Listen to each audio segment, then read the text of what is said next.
एक ज्योतिषी की भविष्यवाणी की वजह से राजकुमारी रचना को उसके माता पिता राजा कर्मवीर और रानी जयंती राजमहल के बाहर नहीं जाने देते थे और न ही किसी अनजान व्यक्ति से मिलने देते थे।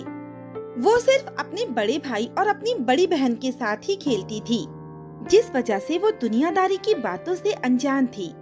उसे ये नहीं पता था कि चरवाहा क्या होता है, सब्जी वाला क्या होता है, दुकान वाला क्या होता है और वो सभी क्या करते हैं।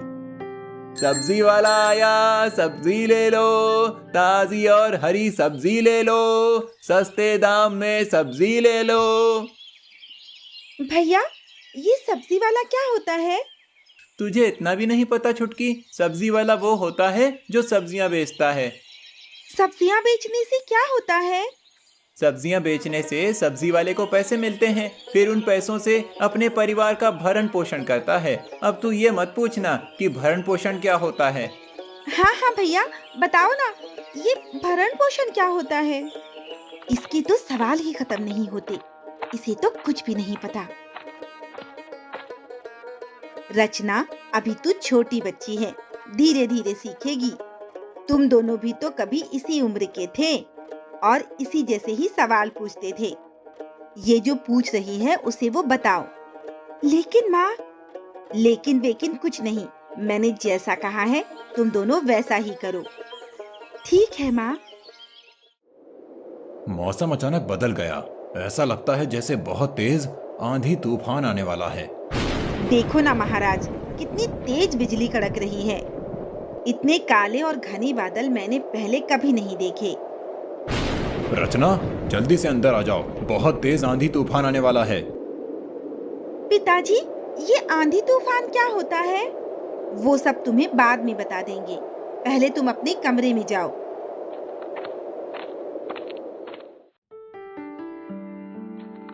मुझे कोई भी कुछ नहीं बताता।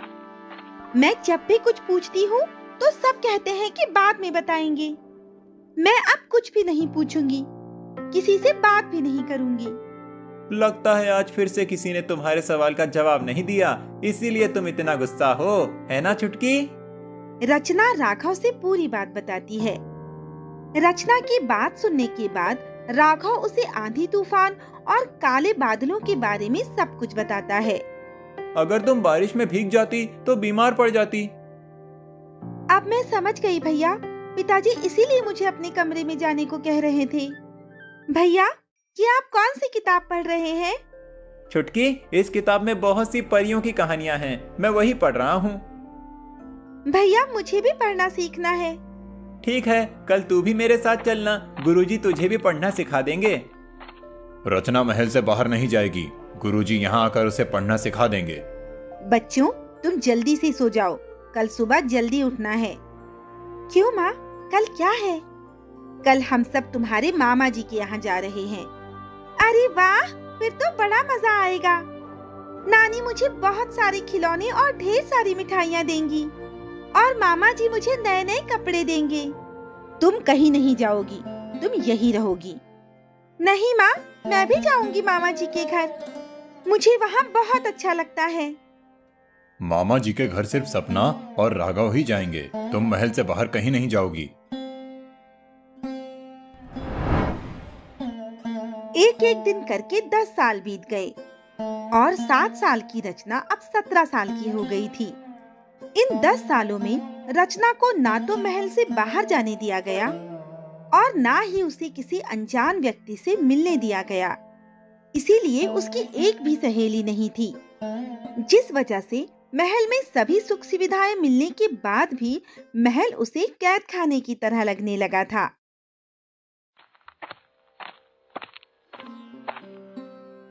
आज घुड़सवारी और तीरंदाजी करके कितना मजा आया ना सपना?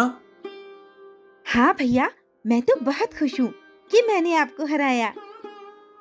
अरे तूने मुझे नहीं हराया, वो तो मैं जानबूझकर तुझसे हार गया था। हार गए तो बहाने बना रहे हो। छुटकी भी वहाँ होती तो कितना मजा आता। लेकिन पिताजी और माँ तो उसे महल से कहीं बाहर जाने ही नहीं देते। अब मैं चाहती हूँ अपनी सहेलियों से मिलने, उन्हें भी बताऊंगी। कि कैसे मैंने आपको घुड़सवारी और तीरंदाजी में हराया था। भैया, आप भी जाओ, मुझे किताब पढ़ना है। आपकी बातों की शोर से मैं पढ़ नहीं पा रही हूँ। मेरे जीवन का लक्ष्य क्या है? मैं अपने मन से कुछ भी नहीं कर सकती। ना तो अपने मनपसंद कपड़े पहन सकती हूँ और ना ही महल से बाहर जा सकती हूँ। पिताजी और माँ मुझे हमेशा यही कहते हैं, ये मत करो, वो मत करो। भैया और दीदी को तो कुछ नहीं कहते। मेरी कोई सहेली भी नहीं है। मुझे ऐसा लगता है जैसे मुझे कोई प्यार ही नहीं करता। इसीलिए अब मैं ये महल छोड़कर कहीं दूर चली जाऊंगी। मुझे यहाँ नहीं रहना है। रचना ने ठान लिया था कि अब वो महल में नहीं रहेगी। इसीलिए रात के समय वो महल से भाग जाती है।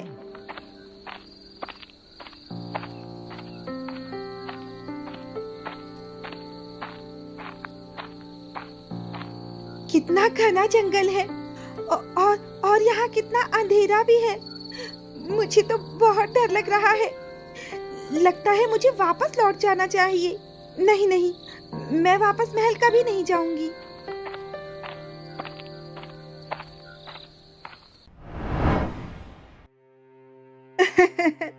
मुझे जिस बात का डर था, आखिर वही हुआ। उस ज्योतिष की भविष्यवाणी सही हो गई और हमारी बेटी हमसे दूर हो गई। तुम फिक्र मत करो महारानी, हम अपनी बेटी को ढूंढकर वापस ले आएंगे। आप किस ज्योतिषी की भविष्यवाणी की बात कर रही हैं महारानी? जब रचना का जन्म हुआ था, तब उसे आशीर्वाद देने के लिए दूर दूर से लोग आए थे। उनमें एक ज्योतिष भी थे। उन्होंने उसका हाथ देखकर बताया था कि वो बहुत जल्द ही हमसे दूर हो जाएगी। उसी भविष्यवाणी की वजह से हम रचना को महल से बाहर नहीं जाने देते थे, लेकिन फिर भी वो हमसे दूर हो गई। न जाने कहां और किस हाल में होगी हमारी बेटी। आप चिंता ना करिए महारानी, हमारे होते हुए हमारी बेटी को कुछ नहीं होगा। सेनापति, सैनिकों को लेकर जाओ और हमारी बेटी को ढूंढ कर लाओ। राजकुमारी को ढूंढने का एक और तरीका है महाराज। नगर में ढिंडोरा पिटवा दीजिए कि जो भी राजकुमारी को ढूंढ कर लाएगा उसे बहुत बड़ा इनाम मिलेगा। सेनापति, मंत्री जी जो कह रहे हैं ठीक वैसा ही करो।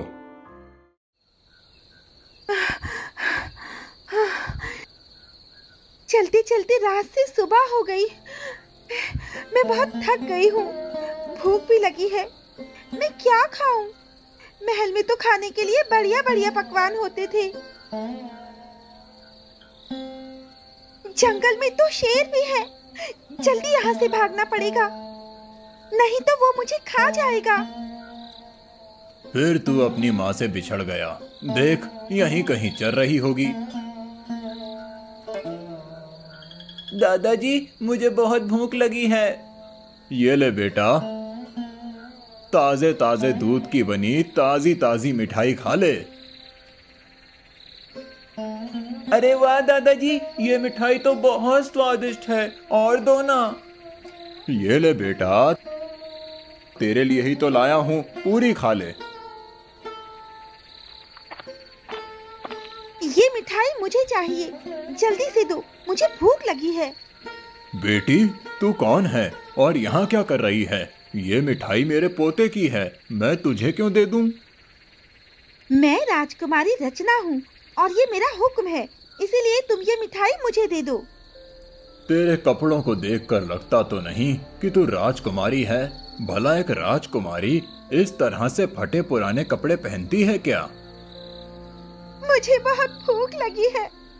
कल रात से मैंने कुछ भी नहीं खाया। मुझे भी थोड़ी मिठाई दे दो ना दादाजी। ये ले, तू भी खा ले थोड़ी सी। ऐसा लगता है जैसे भटक कर यहाँ आ गई है और बहुत भूखी भी है। बेटी, तूने बताया नहीं कि तू कौन है और कहाँ से आई है?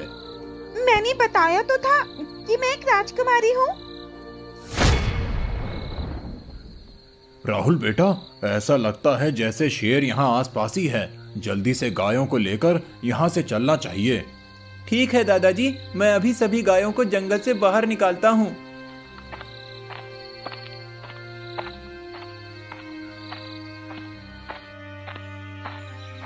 बेटी, तू हमारे पीछे क्यों आ रही है? जा, अपने घर जा। नहीं, मैं अपने घर नहीं जा सकती। क्यों नहीं जा सकती? मैं वहाँ से भाग कर आई हूँ। अब मैं वहाँ कभी नहीं जाऊंगी। अच्छा, तो ये बात है। लेकिन तू घर से भागी क्यों?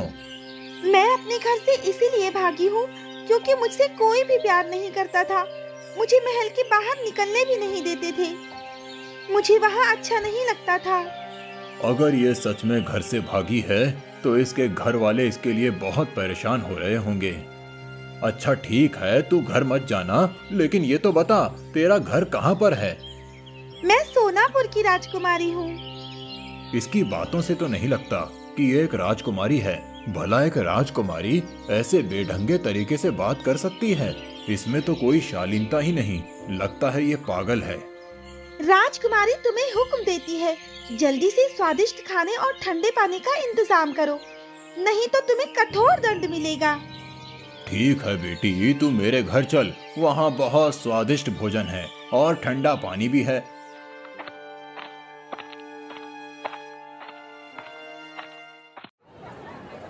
सुनो सुनो सुनो, राजकुमारी रचना कहीं चली गई हैं। जो भी उन्हें ढूंढ कर लाएगा, राजा जी उसे बहुत बड़ा इनाम देंगे। सुनो सुनो सुनो। बहुत अच्छा मौका है अमीर बनने का। अभी राजकुमारी को ढूंढने के काम में लग जाता हूँ। तू नहीं, मैं ढूंढूंगा राजकुमारी को और राजा जी मुझे इनाम देंगे। तुम दोनों लड़ो मत और दोनों ही राजकुमारी को ढूंढने के काम में लग जाओ।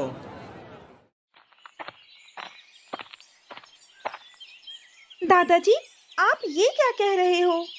बेटी, मैं गाय का दूध दुह रहा हूँ। दूध कैसे दूहते हैं? मुझे भी सिखाओ ना।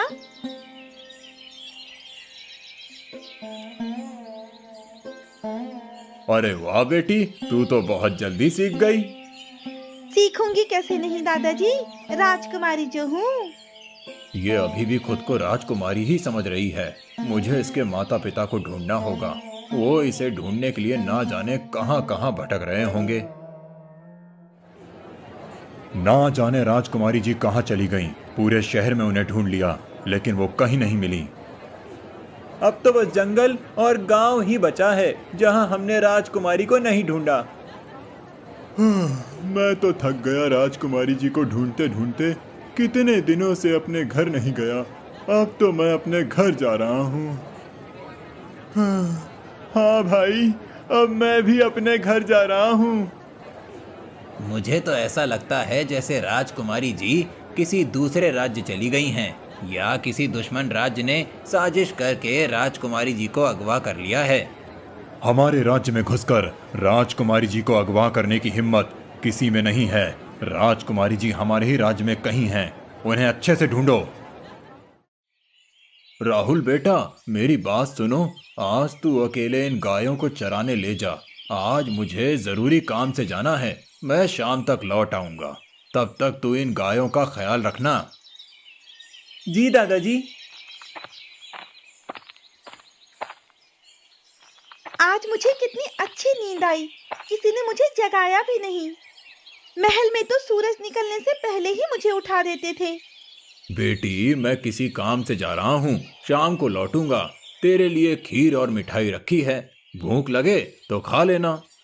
दादाजी, मुझे भी अपने साथ ले चलो ना। नहीं बेटी, तू यहीं रहे। तू मेरे साथ चलकर क्या करेगी? मैं यहाँ अकेले क्या करूँगी? तू चंपा के साथ खेलना। चंपा बेटी, इधर तो आओ। हाँ दादाजी, बोलिए। बेटी, ये रचना है। तू आज पूरे दिन इसी के साथ खेलना और इसे अपना गांव भी घुमा देना। ठीक है दादाजी, मैं इसे अपना पूरा गांव घुमाऊंगी। तुम कहाँ से आई हो? आज से पहले मैंने तुम्हें यहाँ कभी नहीं देखा। मैं सोनापुर की राजकुमारी हूँ। तुम सच में राजकुमारी हो? क्या तुम मेरी सहेली बनोगी? ये सहेली क्या होता है? तुम राजकुमारी हो और तुम्हें इतना भी नहीं पता? अरे बुद्धू, सहेली। हाँ, सहेली वो होती है जो सुख दुख की बातें करे, एक दूसरे के साथ खेले और साथ मिलकर बहुत बहुत बहुत मस्ती करे। अच्छा, मुझे तो ये पता ही नहीं था। ठीक है, आज से तुम मेरी और मैं तुम्हारी सहेली। इधर रचना ने अपनी पहली सहेली बना ली थी और उधर उसके माँ और पिताजी उसके लिए परेशान हो रहे थे।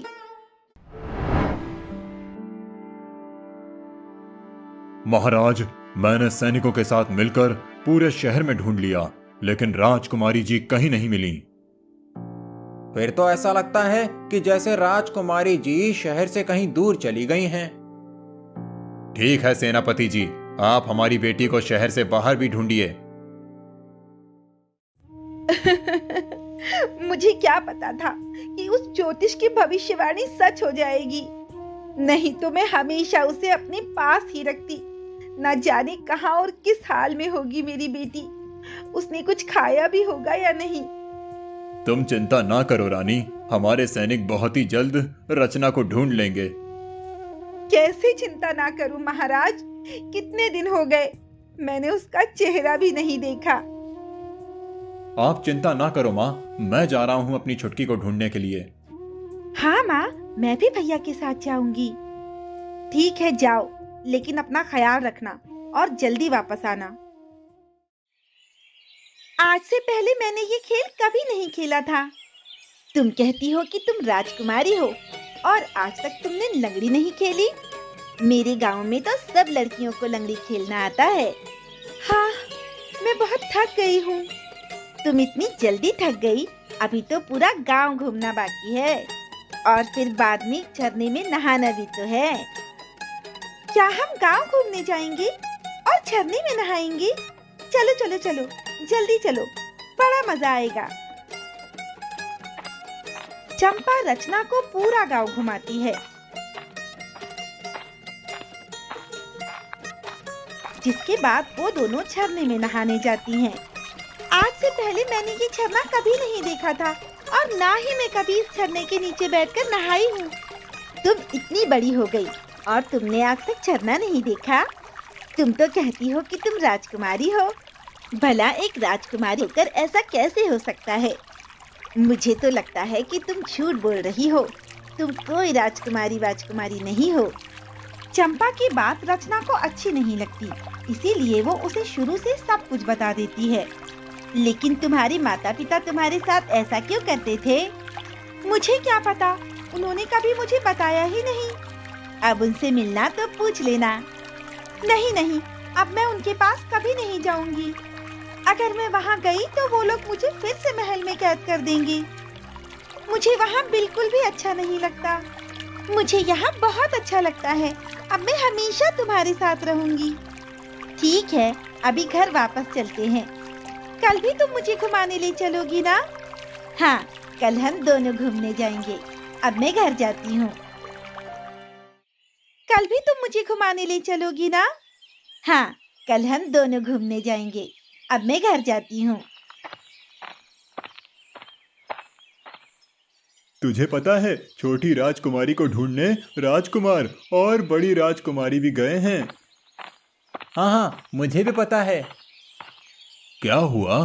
तुम किस राजकुमारी के बारे में बात कर रहे हो? लगता है तुम यहाँ के नहीं हो, इसीलिए राजकुमारी के बारे में नहीं पता। राजा जी की सबसे छोटी बेटी है ना, राजकुमारी रचना, वो बहुत दिनों से लापता हैं। उन्हीं को सब लोग ढूंढ रहे हैं। कहीं ये लोग उसी के बारे में तो बात नहीं कर रहे जिसे मैं पागल कह रहा हूँ? तब तो फिर मुझे राजा जी को उसके बारे में बताना चाहिए। भाई, मुझे राजा जी से मिलना है। क्या तुम बता सकते हो कि उनका महल कहाँ है? यहाँ से सीधे जाना, फिर दाएं मुड़ जाना और बाएं मुड़कर देखोगे तो तुम्हें राजा जी का महल दिख जाएगा। ठीक है भाई, तुम्हारा बहुत बहुत धन्यवाद। अब मैं चलता हूँ।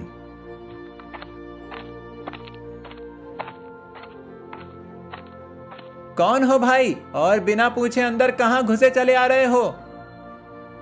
भाई, मेरा नाम बब्बू है। मैं एक चरवाहा हूँ। मैं पर्वतपुर गांव से आया हूँ और मुझे राजा जी से मिलना है। मुझे उनको बहुत जरूरी बात बतानी है। जो भी कहना है हमसे कहो, हम राजा जी को बता देंगे। बब्बू चरवाहा उन दोनों से राजकुमारी रचना के बारे में सब कुछ बता देता है। लगता है ये भी इनाम के लालच में यहाँ आया है और झूठ बोल रहा है। नहीं भाई, मैं झूठ नहीं बोल रहा, मैं सच कह रहा हूँ। भला एक चरवाहा के घर में हमारी राजकुमारी कैसे रह सकती है? मुझे तो सोच कर ही हंसी आती है। चल भाग यहाँ से, अगर राजा जी को पता चल गया तो वो तुझे काल कोठरी में बंद कर देंगे। दोनों सैनिक बाबू चरवाहे को वहाँ से भगा देते हैं। कब से रचना को ढूंढ रहे हैं, अब तक कहीं नहीं मिली। अब हमें वापस लौट जाना चाहिए। नहीं, रचना के बिना नहीं जाएंगे। हे चरवाहा, क्या तुमने राजकुमारी रचना को कहीं देखा है?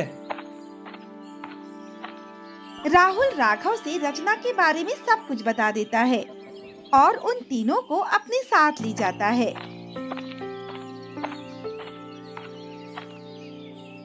छुटकी, तू यहाँ क्या कर रही है? माँ और पिताजी तेरे लिए बहुत परेशान हैं। हमारे साथ चल। नहीं भैया, मैं अब वहाँ कभी नहीं जाऊंगी। पिताजी और माँ मुझे महल से बाहर कहीं नहीं निकलने देते। वो मुझे प्यार भी नहीं करते। वो दोनों तुझसे बहुत प्यार करते हैं। तेरे बिना माँ का रो रो कर बहुत बुरा हाल है। मैं नहीं जाऊंगी। वो दोनों उसे समझाने की बहुत कोशिश करते हैं, लेकिन वो अपनी जिद पर अड़ी रहती है और उनके साथ नहीं जाती।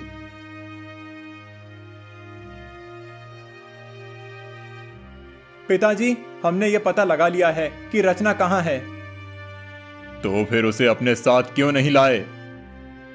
मैंने उसे साथ लाने की बहुत कोशिश की, लेकिन वो हमारे साथ आने को तैयार नहीं थी। ठीक है, हम खुद उसे लेने जाएंगे। मैं भी आपके साथ चलूंगी महाराज।